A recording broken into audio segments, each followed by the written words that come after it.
하나님께서 우리 인간을 창조하신 목적이 있어요. 우리를 창조하신 목적이 무엇이냐면 예배하기 위함입니다. 이사야 43장 21절 말씀을 보면 이 백성은 내가 나를 위하여 지었나니 나를 찬송하게 하려 함이니라. 우리를 창조한 목적이 무엇이냐? 예배하기 위함입니다.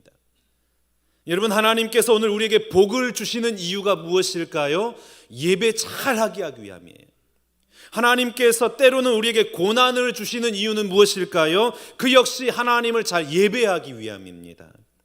우리는 예배를 통하여 하나님 앞에 나아가는 것이죠. 우리가 예배만 잘 드려도 정말 하나님의 은혜와 사랑을 경험할 수가 있는 것입니다. 예배를 통하여 하나님의 이름을 높여드리고 예배를 통하여 하나님의 그 놀라운 사랑과 은혜를 경험하게 된다라는 것이죠. 그러니까 여러분, 예배하면 예배할수록 우리가 나를 향한 하나님의 사랑을 경험하는 거예요.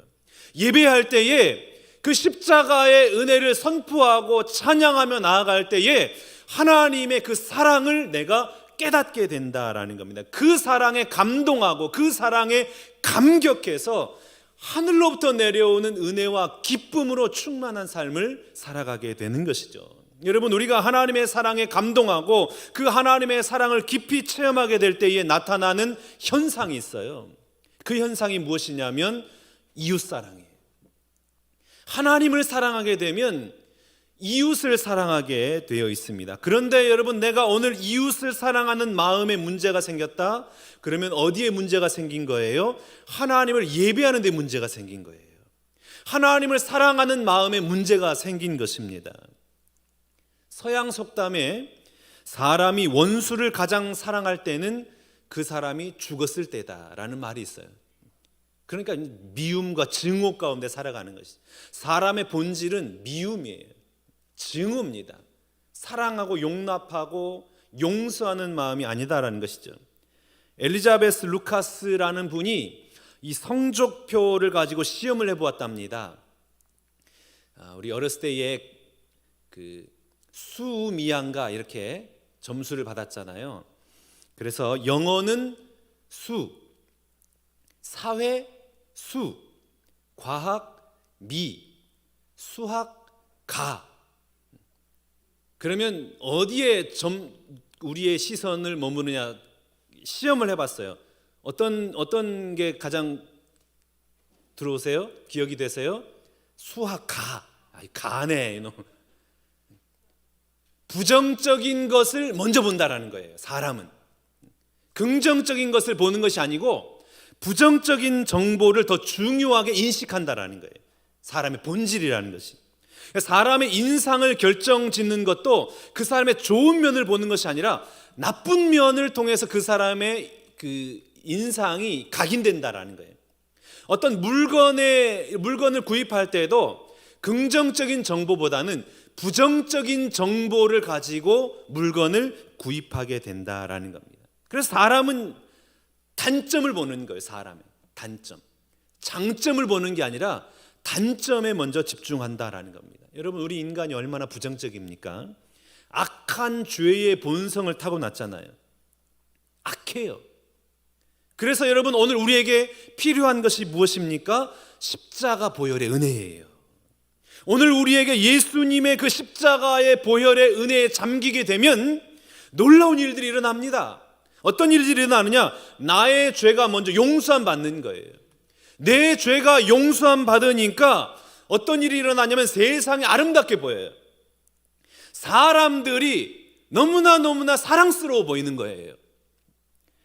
그러니까 예수님의 십자가의 보혈의 은혜를 경험한 사람은 이 세상을 살아가지만 똑같은 세상을 살아가는 것이 아니라 차원이 다른 세상을 살아가는 것입니다. 마음의 분노가 사라지고 미움이 사라지고 증오가 사라지고 자비로운 사람이 돼요. 인자한 사람이 되는 겁니다. 용서가 취미가 되고 사랑이 주특기가 되는 그런 놀라운 변화를 경험하게 되는 것입니다. 십자가의 보혈의 능력이 이 아침에 여러분의 심령과 여러분의 삶의 현장 가운데 임하시기를 주님의 이름으로 축복합니다. 인간이 십자가 보혈의 은혜를 경험하지 못하면 부정적인 사람으로 살아가는 거예요. 그 십자가의 은혜를 경험하지 못하면 여전히 사람들의 단점을 보고 여전히 사람들의 안 좋은 점을 바라보게 된다라는 겁니다. 단점을 들추어내고 그 마음의 미움과 증오가 그를 지배하는 거예요. 그 대표적인 사람이 누구입니까? 바리새인과 사두개인들이에요. 이 사람들이 여러분 얼마나 부정적인 사람인지 모릅니다. 예수님께서 죽은 자를 살리고 병자를 고치시고 굶주린 자들을 먹였잖아요. 성경의 핵심은 하나님 사랑과 이웃 사랑입니다. 하나님을 사랑하면 이웃을 사랑하게 돼 있어요. 하나님 사랑과 이웃 사랑이에요. 그런데 소위 종교 지도자리라는 이 바리새인들의 기본 그 마음이 무엇이냐? 하나님을 사랑해요. 하나님을 사랑해서 하나님을 예배합니다. 그런데 그 하나님 사랑을 통해서 나타나는 이웃 사랑에는 관심이 없는 거예요. 자신들의 이웃들의 삶이 회복되잖아요. 심령이 새로워지고 질병에서 치유를 받잖아요. 놀라운 변화의 역사가 일어났습니다. 그런데 그 이웃들이 살아나는 것에 관심을 두는 것이 아니라 자신들의 전통과 규범에만 지금 관심을 갖고 있는 거예요. 그러니까 하나님의 사랑이 지금 잘못되어 있다는 거예요. 하나님을 사랑하면 반드시 어떤 일이 나타난다는 거예요? 이웃사랑이 나타나는 거예요. 오늘 본문 말씀을 보면 예수님께서 제자들과 함께 식사를 하고 있는데 예수님의 제자들이 손을 씻지 않았습니다. 그래서 이 바리새인과 서기관들이 그들의 행동을 보고 시비를 겁니다. 오늘 본문은 아니지만 5절 말씀 한번 봐보겠습니다. 이에 바리새인들과 서기관들이 예수께 묻되 어찌하여 당신의 제자들은 장로들의 전통을 준행하지 아니하고 부정한 손으로 떡을 먹나이까? 왜 장로들의 전통을 지키지 않습니까? 손을 씻지 않고 음식을 먹었다라는 겁니다. 여러분, 우리가 오해하지 말아야 될 것이 이스라엘 백성들은 정말 율법을 잘 지키려고 노력을 한 사람들입니다. 특별히 바리새인, 어떻게 하면 하나님의 율법을 잘 지킬까 고민하는 사람들이었습니다. 율법 규정이 너무나 포괄적이다 보니까 세심하게 신앙의 어떤 규정들을 할 수 없었어요. 그래서 이 율법을 해석해서 율법에 좀 덧붙인 책을 만들었는데 그게 뭐냐면 미드라시라는 거예요. 이 미드라시를 가지고도 사회가 복잡해지고 여러 가지 삶의 문제들이 많이 생기다 보니까 안 돼서 이 미드라시를 또 해석하고 또 첨가한 내용이 있는데 그게 바로 미시나예요. 근데 이 미시나로도 여러 가지 신앙생활의 원리들을 다 설명할 수 없어서 하나 더 만든 것이 있는데 그게 바로 게마라입니다. 이 미시나와 게마라를 합쳐서 후대에 만든 것이 탈무드예요. 그래서 지금 정결법을 말하고 있는 것이 미시나 규정의 정결법을 말하고 있는 것입니다. 이 미시나에 보면 손을 씻는 것, 손을 씻어야만 정결해진다라는 그런 것이 있다라는 것이죠. 그런데 이 손을 씻는 법은 어디서부터 시작되었냐면 제사장들이 성전에 들어갈 때에 물두멍에 손을 씻고 들어갔습니다. 왜 손을 씻었을까요? 손이 더러워서 씻는 것이 아니고 하나님 앞에 나아갈 때에는 정결한 마음으로 나아가야 된다라는 그 의미로, 상징적인 의미로 손을 씻었습니다. 그러니까 여러분, 손을 씻는 행위보다 더 중요한 것은 무엇입니까? 손을 씻는 목적이에요. 왜 손을 씻었습니까? 하나님 앞에 정결한 마음으로 가고자 하는 그런 의미로 손을 씻었다라는 것이죠.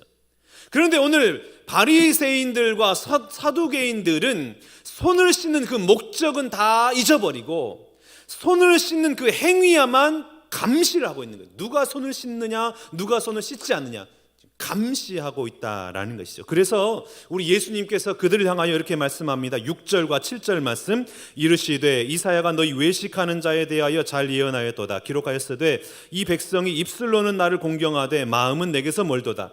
사람의 계명으로 교훈을 삼아 가르치니 나를 헛되이 경배하는도다. 예수님께서 바리새인들과 사두개인들을 책망했습니다. 뭐라고 책망했어요? 외식하는 자들아. 외식하는 자를 이 헬라어로 풀이하면 자신의 얼굴에 가면을 쓰고 무대에 올라가는 연극하는 자라는 뜻입니다. 가면을 쓰고 연극한다라는 거예요. 이런 외식하는 자들아, 이런 말은 어떤 의미냐면 왜 가면을 쓰고 지금 연기하고 있느냐? 왜 흉내내고 있느냐? 하나님 잘 믿는 것처럼 왜 이렇게 흉내내고 있느냐? 왜 가면을 쓰고 있느냐? 여러분, 오늘날 우리가 살아 역사하신 하나님의 은혜를 경험하기 위해서는, 구원의 감격에 빠지기 위해서는 종교성이라는 가면을 벗어야 되는 거예요. 신앙인으로서의 연극을 멈춰야 되는 겁니다. 연극하고 있는 거예요. 우리가 가면을 쓰고 정말 하나님 잘 믿는 것처럼 그렇게 살아간다는 거예요. 복음은 없고 신앙 기술만 발전한 교회에 가면은 여러분, 사람이 다 질식해버리는 거예요. 마음이 답답해요. 숨을 쉬기가 어렵습니다. 예배를 드려도 그냥 마음이 답답해요. 왜 그렇습니까? 종교성만 있기 때문에 그래요. 교회가 복음을 잃어버리면 그때부터 교인들이 가면을 씁니다. 종교성이라는 가면을 써요. 예배의식이라는 가면을 써요. 복음에 무장되어 있지 않으면 이 종교라는 가면, 그리고 우리 교회 50년이라는 그 전통이라는 가면, 그리고 종교 이 형식이라는 가면을 써요. 복음을 잃어버리면 가면을 쓴다라는 겁니다. 여러분, 하나님을 안 믿어도 얼마든지 우리가 교회 생활 할 수 있습니다. 하나님을 내가 영접하지 않아도 얼마든지 하나님을 예배하고 하나님 앞에 충성하고 봉사할 수 있는 겁니다. 그런데 그 종교성, 그 열심을 통하여서는 하나님의 은혜와 하나님의 평강을 누릴 수가 없는 것입니다. 하나님이 주시는 신앙의 신비와 세상에 줄 수 없는 평강을 누릴 수가 없는 거예요. 그러니까 10년, 20년 하나님을 예배하고 하나님을 믿는다 할지라도 신앙의 성숙을 기대할 수가 없는 것입니다. 교회에서 오랫동안 봉사해온 것들이 훈장이 되는 거예요. 내가 초창기 때부터 이렇게 하나님 앞에 열심히 봉사를 했는데 그게 내 훈장이 돼버린 거예요. 복음은 사라지고 종교성, 이 가면만 남아있는 거예요. 그래서 그 열심을 인정받지 못하면 마음에 서운한 거예요. 마음에 상처를 받습니다. 그리고 그 마음에 미움이 들어가고 분노가 일어나는 겁니다. 여러분, 아무리 수많은 예배를 드린다 할지라도 그 마음에 복음이 없으면 하나님의 평강을 경험할 수가 없는 것입니다. 왜 그래요? 복음이 없으니까. 복음이 그 안에 자리 잡지 못하니까 하나님의 평강을 누리지 못하는 거예요. 사랑하는 여러분, 가면을 벗으시기 바랍니다. 종교라는 그 가면, 전통이라는 가면, 형식이라는 가면을 벗으시기 바랍니다. 그리고 복음의 귀를 기울이세요. 우리를 살리는 것은 복음입니다. 종교성이 아니에요. 예배에 와서 하나님 앞에 형식적으로 예배하는 그것이 우리를 살리는 게 아닙니다. 복음이에요. 복음이 무엇입니까? 예수님의 보혈이 복음입니다. 예수 그리스도의 보혈의 은혜가 우리를 깨끗게 하고 그 보혈이 우리를 정결케 하는 것입니다. 이게 바로 복음이에요.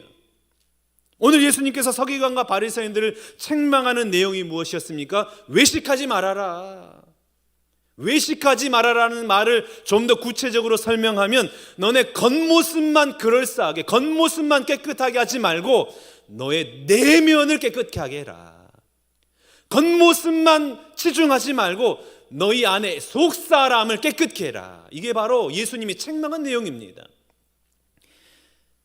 오늘 본문 15절 16절 말씀 봐볼까요? 무엇이든지 밖에서 사람에게로 들어가는 것은 능히 사람을 더럽게 하지 못하되 사람 안에서 나오는 것이 사람을 더럽게 하는 것이니라.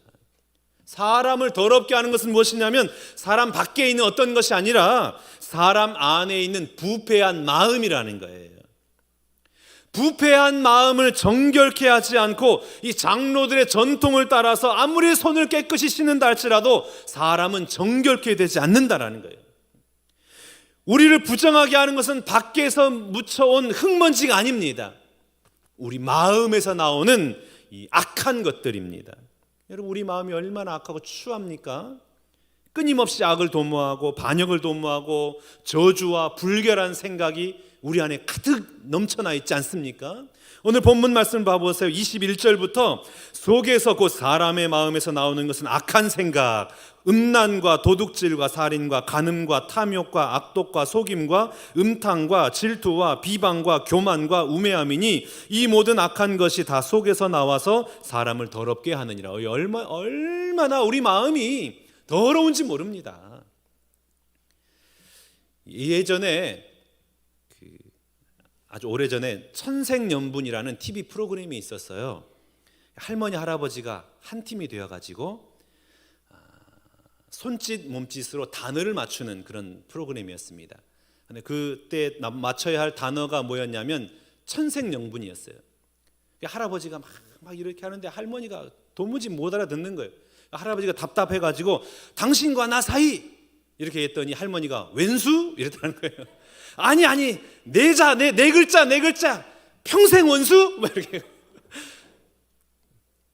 가장 사랑하고 가장 정말 행복하게 살아가야 할 부부 사이도 왼수가 돼요. 왜 그래요? 마음이 부패해요. 마음에 문제가 생기니까 관계에 문제가 생겨버리는 거예요. 내 마음에 문제가 생기니까 행동에 문제가 생기는 것입니다. 그래서 여러분, 사탄은 끊임없이 우리한테 나쁜 생각을 주입시켜요. 끊임없이 생각을 주입시킵니다. 더러운 생각, 악한 생각, 음란한 생각, 왜곡된 생각, 이거 자꾸만 주입시키는 거예요. 그런데 이게 사탄이 주는 것도 모르고 덥석 그냥 그 생각을 받아들여 버리면 무너지는 거예요. 그 생각이 관계를 파괴시켜버리고 공동체를 무너뜨리는 것이다라는 것이죠. 그래서 하나님이 잠언 4장 23절 말씀에 이렇게 기록하고 있습니다. 모든 지킬 만한 것 중에 더욱 내 마음을 지키라. 생명의 근원이 이에서 남이니라. 마음을 지키라는 거예요.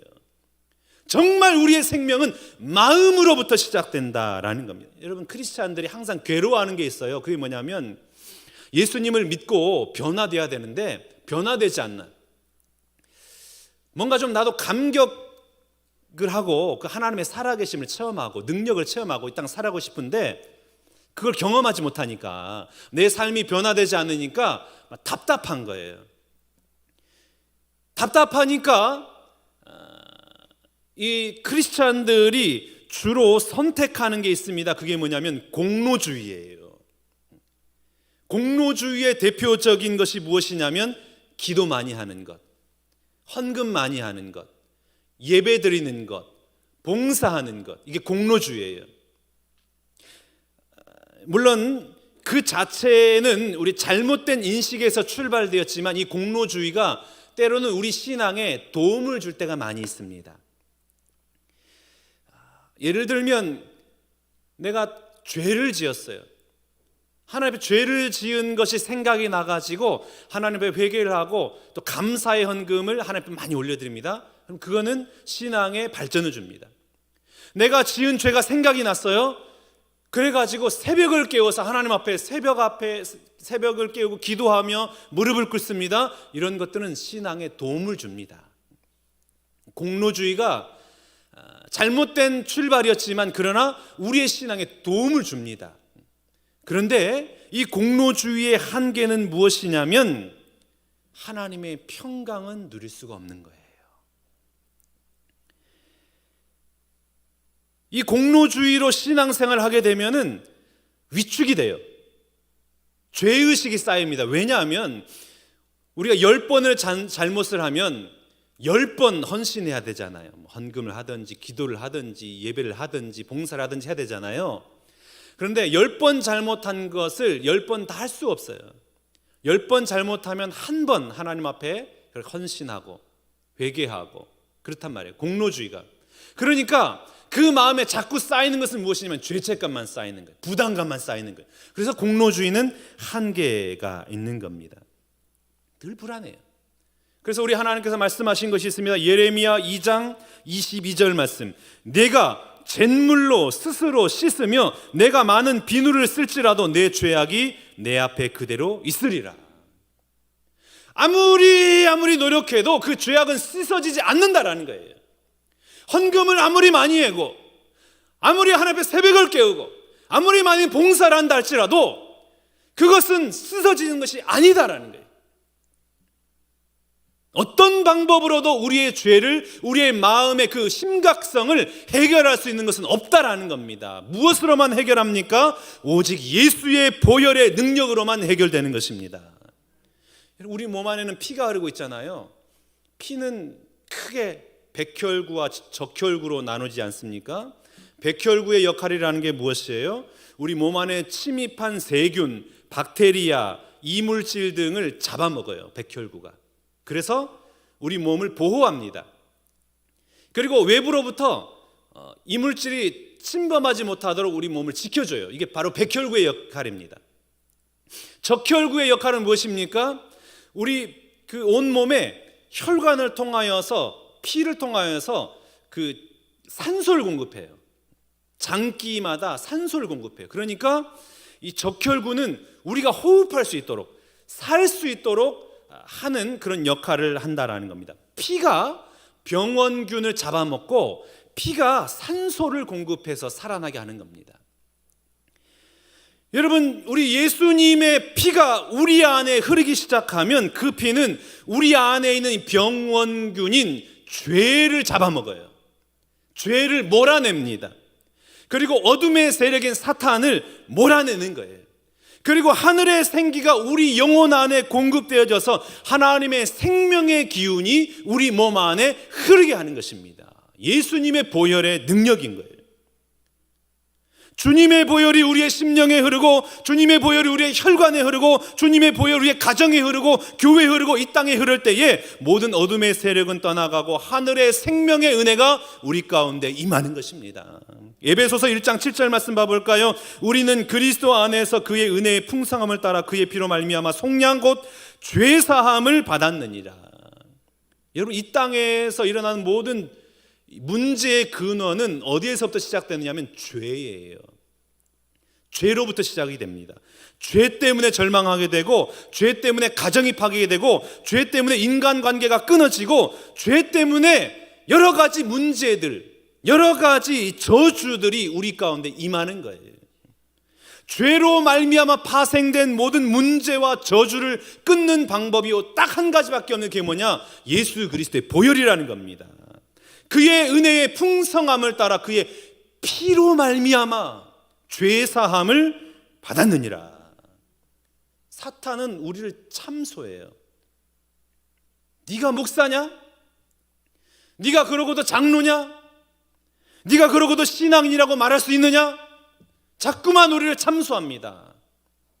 위축되게 하고 낭망하게 하고 주저앉게 만들어요. 그러나 여러분, 사탄의 소리에 현혹되지 마세요. 우리가 예수님의 보혈을 의지하며 나아가면 우리 모든 죄가 정결케 되고 깨끗게 되고 하나님의 은혜가 우리의 심령 가운데 임하는 줄로 믿습니다. 오늘 우리가 고백한 찬양 있잖아요. 약하고 주에도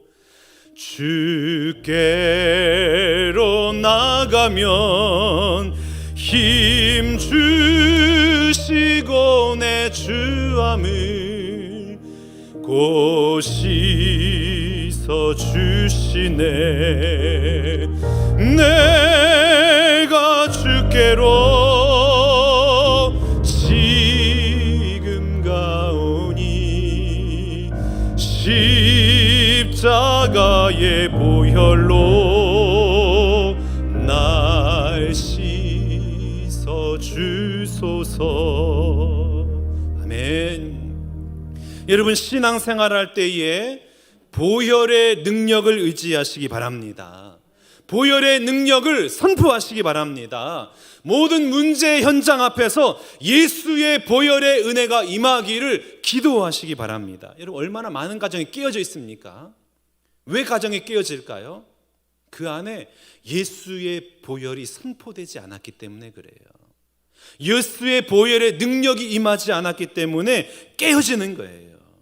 그러므로 예수의 보혈이 우리 가정에 뿌려지게 하여 주옵소서. 여러분, 기도하셔야 돼요. 예수의 보혈이 우리 사업장에 뿌려지게 하여 주옵소서.